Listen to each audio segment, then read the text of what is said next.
Hey guys, Sonny Farmer here with Mountain Motorsports, and I'm here today with Morgan Findlay from our Health and Wellness Department. And we've all heard it, new year, new me. January 1st kicks off and everybody has these goals and the gyms fill up, and it happens every year, and it only lasts for, 2 or 3 months, and then the gyms clear out a little bit. People go back to eating the way they were eating most of the time. And Morgan, obviously you're a wealth of knowledge when it comes to health and fitness and nutrition and so many different topics, and we're glad to have a health and wellness department within Mountain Motorsports. What you do for us is huge, but I just got to ask you, why is that? I never understood it. Why do they start off with that and then it just then the next thing comes along? It is a common thing, and that's just in gyms generally, right? So January 1st, everyone's got their New Year, New Me plans, New Year's resolution, better me, better year, all that sort of stuff, and then month 1, month 2, the crowd starts to thin out, as you say. And that's not necessarily just attributed to the gym, right? And that's also just general resolutions at home. Maybe you want to eat healthier or whatever it is. And ultimately, preparing, not preparing is preparing to fail. And if you don't have any clear, concise goals as to what you want to do, you generally aren't going to be staying on track, right? Got it. Depending on what your goals are, if your goal is to lose weight, then that's one thing. If your goal is to build muscle, that's another thing. You want to change your body composition. Or do you just want to improve your health? Did you get some blood work and you had something come back that was, a little bit iffy? And so, again, setting very clear, concise goals as to what you want to do, and then breaking those down into small, manageable steps, right? Got it. Again, like you said, people go hard too quick, and it gets overwhelming. So they burn out. I mean, they go with the best of intentions. They don't do. They If go you want to in there, lose weight, right, and you don't have to go to the gym to lose weight, right? Or something simple as just going for a 20, 30-minute walk a day, right? It's not rocket science. It's not everybody can do it. It's low impact. But the benefits of don't sleep on walking. Doing 10,000 steps a day, 20, 30, 40 minutes, whatever you can manage, is one of the best things you can do for longevity, for your health. Our bodies were designed to move. We need to move them. So let me ask you this. You hit the nail on the head. I know a lot of people, especially in the South, man, regionally, I think we eat some of the most unhealthy foods in the world. That southern, that southern hospitality, that comfort food. Yeah. You've had, hams and turkeys and mashed potatoes and gravies and biscuits and all these different rolls, and then all the sweets. My God, the amount of sugar we intake. It's almost like that month or two in the gym's the punishment for all the pies and holidays. Cakes, right? You're picking. But let me ask you this. Let's start with the first one you brought up. Let's look at weight loss. What do you think is a good realistic goal for someone in the terms of weight loss? And how can they use baby steps to get there? I know that's a broad question, but no, yeah, and again, it's not complicated really. It just comes down to a matter of setting clear, concise goals and being disciplined to follow through with those. So one, again, walking, doing those 10,000 steps a day is going to dramatically decrease that caloric gap between what you're eating, and not to mention just again getting that body moving, getting your metabolism flowing, getting the blood flowing. Number 2, avoiding processed food as much as possible, limiting your intake of refined carbohydrates, processed sugars. These things are playing havoc on our health. Let me play devil's advocate because I don't know. Yep. Asking from the layman, someone like myself, I'm not a nutrition expert. When you say complex carbohydrates, what is the difference simply between complex and processed and not? Yeah, so I'm talking more so refined carbohydrates. Now, refined, if you break that word down, refined is removing impurities and things from the likes of rice, from bread, from cereals. Those are refined carbohydrates. They've been gone through a refinement process to remove certain things, but also they're removing good things as well. So they're not as good for you. These refined carbohydrates are not as good. No, they've gone through some processed refinery, and they are not necessarily good for the system. And look, this is subjective too. I need people to realize that this isn't a blanket rule for everybody. Like what works for you may not work for me. Sure. And there is an element of self discovery, and I think that is the biggest thing I try and tell people is be more aware of what goes into your system. Be more aware of the fuel that you're putting in your engine. And I use that analogy of we take better care of our motorcycles and our cars than we do ourselves. Right. And the engine light comes on and we go get it fixed. We have so many engine lights that are necessarily resulting in weight gain or whatever it is. But attributing a 80-20 rule or even a 90-10 rule would be better, where you're eating 80-90% of whole sources of food. And yeah, that means you're not cutting out your favorite things, and it allows for a little bit of freedom. So you're not really going cold turkey. And people. So you can have longevity. You're going to stick with that a little bit longer. Exactly. Yeah, if you're going cold turkey, and that was another issue that you mentioned when people are dropping off. It's because they've gone too hard and they miss the foods that they've cut out because they think cutting out things completely is the best thing to do. But as we know, with weaning things off, withdrawals, sugar is something that you can get withdrawals from. Right. And so when we're looking at these refined sugars, these processed sugars like high fructose corn syrup and things that are in our processed food, Sure. far too much of it. And we tend to, over the years, have blamed sugar, blamed salt for what sugar has done. And so that's my other thing. We need to be increasing our salt intake. We need to be hydrating ourselves properly. And that's another thing, because that allows us to work optimally and allows us to have more energy to go for the walks. So starting back to weight loss, if we're talking about just a weight loss goal, say I want to lose a little bit of weight. I know it's going to vary from person to person, but where do you think is a good starting place to say, I want to lose X amount of pounds by X? I know everyone's going to have their own goals, but give me some framework. Working out what is actually going into your system. Okay. Working out how many calories does your body actually need to, one, maintain. Remember, a calorie surplus, you've got to be gaining weight. A calorie deficit, you're going to be losing weight. So we need that number. We need to know initially, what is my current caloric intake? Am I overweight? How much calories am I actually eating? So a way to do that is MyFitnessPal or downloading the First Form app. And the First Form app is something that all our employees get access So first we're to. getting a baseline on what's going in with our body versus what we're using. If we're not using that, caloric intake is much higher than what we're using throughout the day, then we're storing rather a surplus of excess calories. It's going to put weight on us. So step number one, obviously, is knowing what's going in our body. Okay. Yeah, and to be honest, even before that, I recommend people get blood work regularly. Often people are getting blood work, but it's because something's happened. They've got an ailment, they've got an illness or something, and they get blood work because of that. We need to be getting regular blood work every 6 months at least to find out what's going on. Because when it's on paper, we can see what we're deficient in.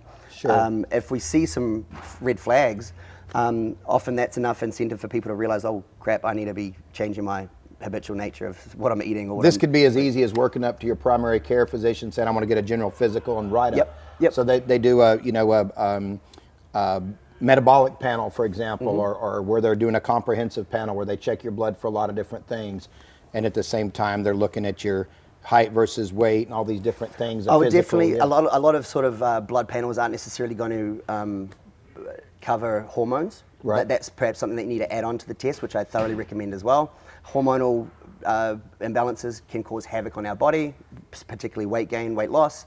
And again, finding out what's actually wrong or right with you can allow you to create a better plan of attack when you're going through your weight loss journey. Okay, let's unpack that. So we're talking about, number one, schedule yourself a checkup and a physical with some good blood work behind it. Get your engine checked. In the meantime, the next thing we need to do is look at some type of system where MyFitnessPal or whatever, First Form app, a way to log caloric intake, and you need to be able to measure what's going in versus what's going out. So tracking it. And a lot of it's awareness, right? It's being aware. We eat and we graze throughout the day on food. We don't even think about it. Exactly. Like we need to be learning what's going into the nutrition labels, right? If you're reading the nutrition label and it's 40 items long, probably not good for you. Got it. Right? Finding certain things like the high fructose corn syrup, the artificial colors, the artificial sugars, the preservatives in it that aren't doing any favors for us. There's a pretty crazy difference in perhaps what is in European food versus American food. Yeah. Might be the same food, but the ingredients list is a lot different. That's huge. Let me ask you this, and when we were talking, just about food and what we're putting into our bodies and things like that, what the life expectancy of a person is now versus what it was 50 years ago, and although it's a lot more now, it would be even more if we combined medical technology with eating the whole foods that they ate back in the 1950s and 60s prior to things being as processed as they are. So it's almost like these processed foods and these chemicals that are not natural to our bodies is erasing some of our medical advancement, catching up with it slowly but surely. It really is. Our body needs whole sources of food. It wasn't designed to process a lot of this processed garbage that we call food. And when you're talking about processed food, a good way to tell if it's processed or not, if it's in some kind of package, it's processed. If it's in a package, it's processed, yeah. Right. Now, and when you mean whole food, you're talking about a chicken, a meat, a vegetable, and a make whole sure that's food. grass-fed, right? It's important that this meat is brought up in a healthy environment, that the chickens are if you're eating eggs, make sure they're pasteurized and above. Anything below that. I like to eat a whole chicken. I like to grab it by its feet like this and just shove its beak in my mouth. You know what I mean? Pull the feathers off of it. I know I have no preservatives, man. I'm getting a whole chicken. As long as it's from a good farm. I grab that thing. It'll fight you for a little while. If You tear the life out if of that's it. pasture raised and it's out in the sun and it's getting some sun on its feathers and it's eating some worms and some bugs like an omnivore as it should. Chickens are omnivores, yet most of these conventional farms are feeding this soy and grain diet that isn't good for them. So if it's not good for the chicken, why is it good for us to eat the chicken after that, and particularly the eggs as well? Good point. Let me ask you this. Nutrient density of the eggs. When you're looking at, now we've done some blood work, now we're on Fitness Power, the First Form app, we're talking about what's going in our body, what's coming out. I've got those two things. What are some things I can do to start dropping off a few pounds? Now we follow the 80-20 rule or the 90-10 rule, right? We're eliminating refined carbohydrates like the breads, the cereals, the rices and stuff.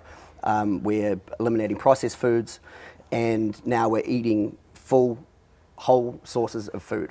Just that alone, your body is going to love you for it. If you're going to eat bread, let's say you're on the go and you've got to eat a sandwich. You're in the car, you're going from one store to the next, or you got this meeting to go to, whatever. Is it better to eat like a whole wheat or a rye bread or a dark bread versus white bread? I mean, I would look at if you are a bread fiend. I get it. I enjoy a good sandwich. Look at sourdough. Sourdough, it's cooked a little bit different. It's baked a little bit different. Okay. And can actually help the good bacteria of our gut microbiome. Got it. So you're less susceptible. It has probiotics in it or something? Yeah, it has an element of exactly. And the way it's baked does us favors for our microbiome. Okay. So occasionally, again, I mean, I'm not saying, hey, just eat off sourdough and you're doing great. That's not the message. Right. But if you have to eat, then eat the best, this. Yeah, the best of the worst. And again, there's nothing wrong. Some people are, more susceptible to reacting to certain things. And again, find that out. If something doesn't agree with you, you can generally tell. You can tell how you feel, how your skin reacts, how your energy levels, whatever it is. Take note of that, and that's what the app is for as well. Like, I felt like crap yesterday. What did I eat? And you go back through what you like. Maybe I'll eliminate that today. But listen to your bodies. Listen to your body. Listen to the engine lights, right? And again, the biggest thing that I want people to take away is protein. We need to be eating more protein. The more now, is that going to aid in our weight loss, though? It will, yes, Okay. 100%. So most of us aren't hitting our protein requirement, and depending on your activity level, that's anywhere from like 0.8 grams to 1.5 grams per pound of body weight. So if you're 200 pounds and you're aiming for about a gram, then you want 200 grams of protein. So you divide that over the day of the meat that you're eating or the protein source that you're eating. The 3 meals or whatever that you're going to break down. Eggs are fantastic, again, pasture raised and above. And let me ask you real quick while we're on the subject about eggs, and we're going to make this very brief. I don't want to sidetrack you, but eggs, they were bad. I mean, they were good, then they were bad, then they were good, then they were bad. Yeah. Overall, we've learned a lot about cholesterol. Eggs aren't really the enemy like they thought they were. They are not. And we need to really be aware that the FDA does not have our best interests at heart. If that were the case, business. It's a business. It's a money-making scheme. And I'm not going to go into conspiracies or anything like that, but there's a reason there's about 15 or 16 foods that are still on the shelves in America that are banned in European countries because they are not fit for human consumption. Got it. So if they're not fit for Italians and the French, why are we any different that we should be consuming these things that is just playing havoc on our system? So again, eliminating those, going for whole sources of food, getting your protein in. Now protein satiates you. So if you have high protein in the morning, it's going to satiate you, meaning you're going to be less likely to be craving food throughout the day. It, again, allows you to eat less because if you're waking up and you're having refined carbs and sugars, you're just feeding the bad bacteria. You're tricking the body, man. You just want more and more and more. That's why you keep grabbing those potato chips out because it's. So the more you do start eating whole food, the less your body will start craving those other bad things. You're going to be craving more healthy food. You're going to feel better. You're going to look better. And it's going to give you the basis of what you want to do now with your body. Do you want to change your body composition? Do you want to put muscle on? Everybody should be lifting weights. They should. It improves skeletal marrow, like bone marrow density. It improves longevity of life. Give me some little things. Let's say I'm busy. I'm on the go. Man, I'm working out here in the stores. I want our team members to be able to say, what are some physical things? Mm-hmm. If we talked about the blood work, I totally agree. You got to have a baseline. Mm-hmm. Knowing, your caloric intake, being aware of what's going into your body, lowering those processed foods, making sure you're hydrated. All good things. All good things. You know, ramping up the protein. We've got a lot of things. Doing those three things alone, I mean, it's going to be crazy. It's going to be crazy. Where does the physical part come in, other than the steps? Yeah, the step counter, that's great, but what if we just don't get to that many steps? What are some little things we can do to kind of, obviously, as we're combating this dietary awareness? On the other side, what are we doing physically? It's not necessarily about biceps and abs, and it's not about going to the gym. You don't have to go to the gym to be active, right? Sure. Finding things that you enjoy that are going to sustain your motivation throughout. You know, we work in a motorsports, adventure sports arena. People like to do outdoor stuff. Find things that you find enjoyment in. Riding a dirt bike will wear you out. There's a lot of physical activity. Riding dirt bikes, riding a Sur-On, any of that. Yeah. There's a lot of physical. And do you know what's more fun riding a dirt bike is riding a dirt bike with your friends or a spouse or a friend. So that's the other thing, community. That's another thing why people drop off, because they don't have a supportive community around them. And that's a great point. Right. And you see people asking, hey, I need a gym buddy. Who wants to go to the gym? I see that a lot. Exactly, yeah. right? So it's a lot easier to have somebody that keeps you accountable, and you can find community inside the First Form app. You can join clubs, you can join a pickleball league. Maybe you've wanted to try a new sport, something like that. But again, if your object is to lose weight, you're going to be wanting to be more active. Again, our bodies were designed to move, so why not go find some things to do that you are, getting enjoyment out of, that doesn't necessarily have to be the gym or going for running miles, right? I don't like running for miles, it's boring. What's a good starter goal for 3 months? For the next 3 months, this is what, let's say this, that someone's watching us right now, they're like, man, I want to move the needle in my direction. Yep. I want to, let's say that the goal is I want to drop a few pounds. Let's start with that. Right. And, dropping a few pounds is the byproduct of limiting these processed foods, getting more physical, limiting refined carbohydrates, and the byproduct of that and staying physically moving is going to be, I'm going to lose a few pounds. Yep. What do you think a good goal for, let's just say, the first 90 days? Yep. And I know it's going to depend on 90 someone's days, abilities, but just...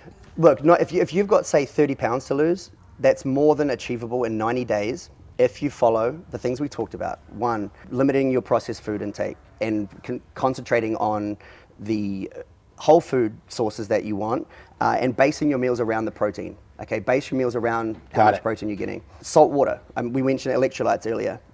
We run around salt deficient, and for the longest time we were told that what salt was doing, well, actually sugar's been doing it, right?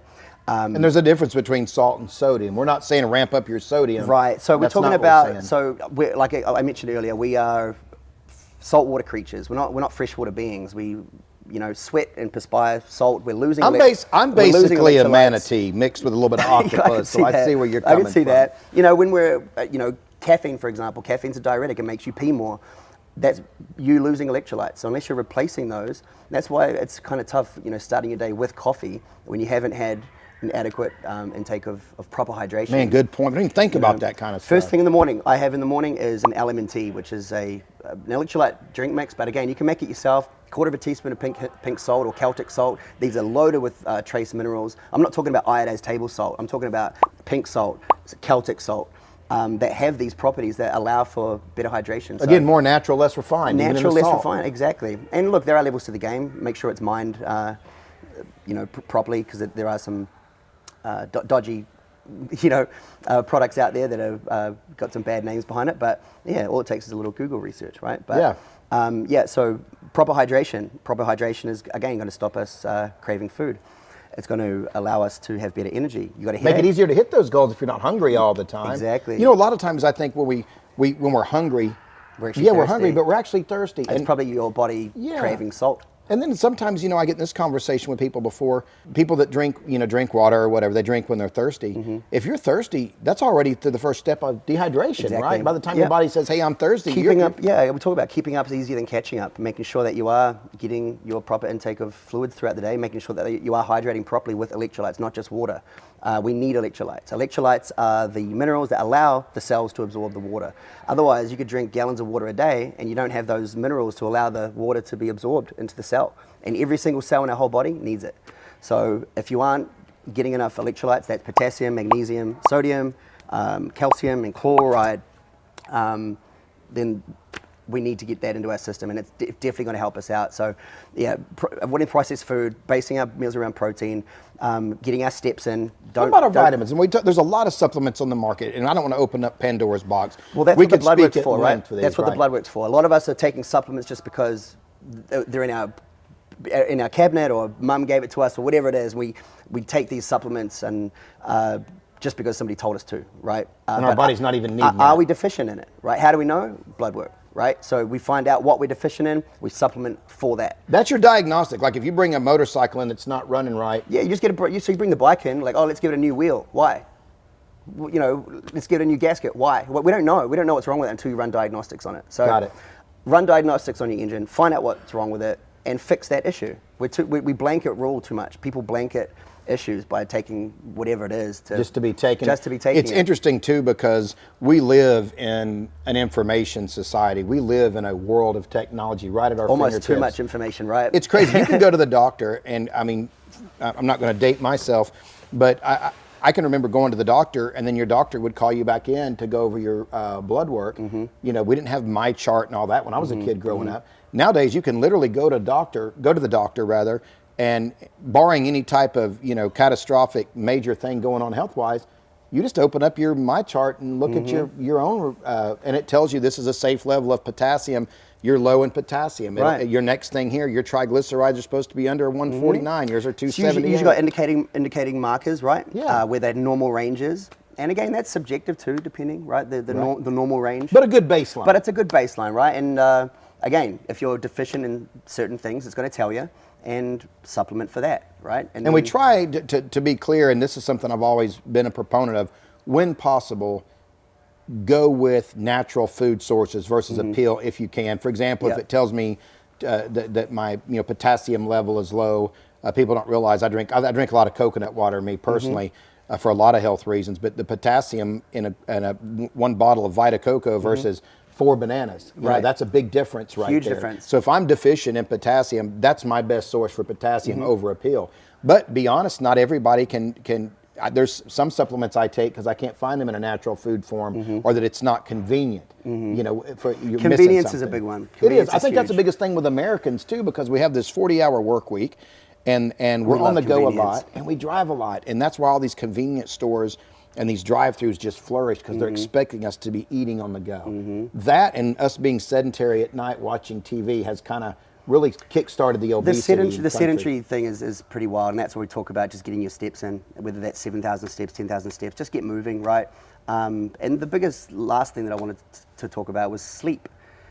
Don't sleep on sleep. Wow, I didn't even think about that. Sleep being a proponent of weight loss or health. Exactly. Really. You know, if you're getting poor sleep, the next day you are more insulin resistance. You are going to store more fat calories. You are going to have less energy to go to the gym, to go on your walk, to do your job, to be more productive at work.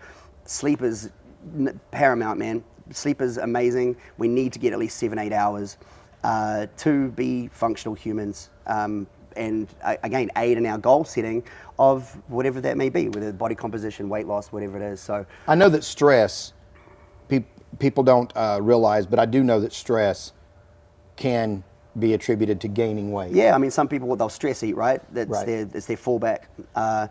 So again, that's being self-reflective of yourself, finding things that, like meditation, breath work, even yoga. And again, that's not for everybody, but you can do breath work by yourself. You got to find out what works for you. I think that's what I'm hearing. You got to get out there and say, number one, I'm making a conscious decision that going today, whatever the day is. The stress levels are going to be dropping heavy if you are active. You know, again, we're designed to move. You notice that your walk now is your therapy. You've got 20, 40 minutes by yourself in your own mind on therapy, right? For me, the gym is a bit of my therapy, right? That's when I'm in my own head. I've got my headphones, I'm in my own space. Yeah. But again, finding your jam, finding what floats your boat. But do something. But get off the couch, do something for your mind. You know, do something for your body. Do something for your mind.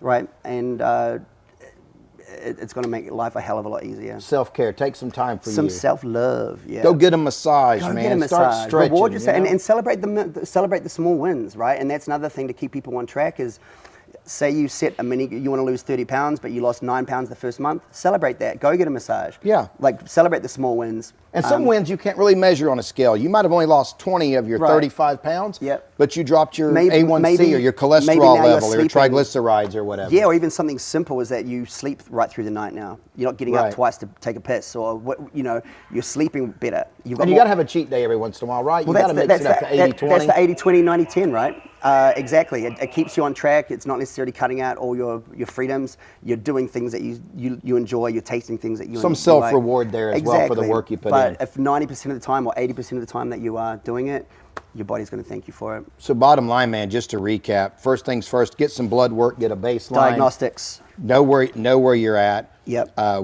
Get an idea of your caloric intake. Get on an app, be it the First Form app or it's so easy, guys. FitnessPal, to know what you got going in and know what you got going out. Yep. Next thing, obviously, stay hydrated. Be ahead of the game on hydration.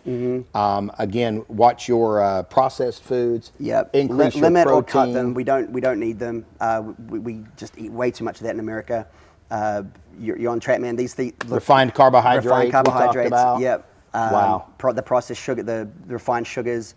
The only fruit is our best form of sugar, fructose, right? If you jonesing for some candy, have some berries, have some dried fruit, dried mango. If you've ever had dried like strawberries, they're like gummy bears. Right. Like, they taste bomb. They're going to be doing much better for you than say gummy worms that are full of bullshit, right? Right. So again, substituting things that you enjoy for healthier options, berries and baby steps. I think just making an effort, starting with something, right? Instead of doing nothing. Starting with something, Yeah. and again, that is something as simple as taking some electrolytes in the morning, salt water before you have your coffee, going for your walk, doing things that you don't normally do, because at the end of the day, if nothing changes, nothing changes. Morgan, man, this has been super informative, man. I appreciate the time you've spent with us. Bet. I've learned a lot. I'm impressed with your knowledge too, man. And again, it's sharing that knowledge. We know a lot about motorcycles. We know a lot about engines. We need to be learning about our own engine, our own self. You get one body to last you your whole lifetime. It's the only house. Take care of it. That's the only house we're forced to live in. That's our vessel. At the end of the day, I had a conversation with somebody the other day, and it sounds comical, but we are literally a brain inside a body that we move around, and you start thinking about it. It's like a robot. And we constantly put shitty fuel in it, right? Constantly. Like you got a motorcycle, you want it to perform at its optimum. We put proper, high-grade octane fuel in it. Yeah. Put some shitty unleaded 81 into a sports car, it's going to work, but it's going to be unhealthy for that engine, right? Not going to be optimum. It's not going to be optimum. You're not going to be revving off the limiter, which we all want to do, especially here at Mountain. It's a high-performing, high-competitive environment. You want to be on point. You don't want to be, poisoning your engine. And it's funny, you say, like, this is the only house we're forced to live in. That's it. Your mind is the only roommate you're forced to live with. So get used to yourself. Help your brain out. Meditate, breath work. Little awareness. Being aware what's going into your body. Don't drink tap water. If you're drinking tap water, stop drinking tap water. There's a lot of heavy metals, agricultural runoff in tap water. I'll drop a website at the bottom. I think it's ewc.org, ecw.org. You can actually type in your area code and find out what actually is in your water, and it's pretty scary. And if you live in a house that was built in the 70s, guess what those pipes look like? Yeah. So be mindful of that water that you're drinking. We talked about hydrating yourself, but make sure it's not tap water. Make sure you're eating proper foods. Make sure it's whole food, not processed. And just doing those two things along, you're going to feel like $1 million. Man, I'm in debt to you, man. I really appreciate the time. I always enjoy when you and I have a conversation. I always learn a lot. And it just puts things in perspective. And instead of just being overwhelmed by looking at all these things, you've given us several little things that we can do to move the needle. And a person as an adult has to look and say, what are these things going to work for me? Mm-hmm. Which of these are going to be the best, plan of attack? And try some of these things and measure the results and the outcomes. And that's the thing. Don't compare yourself with others. Don't, just because it works for him doesn't work for you. Find out what works for you. Stick to it. And I guarantee you'll be a lot better for it. Man, thank you so much, Morgan. I appreciate it.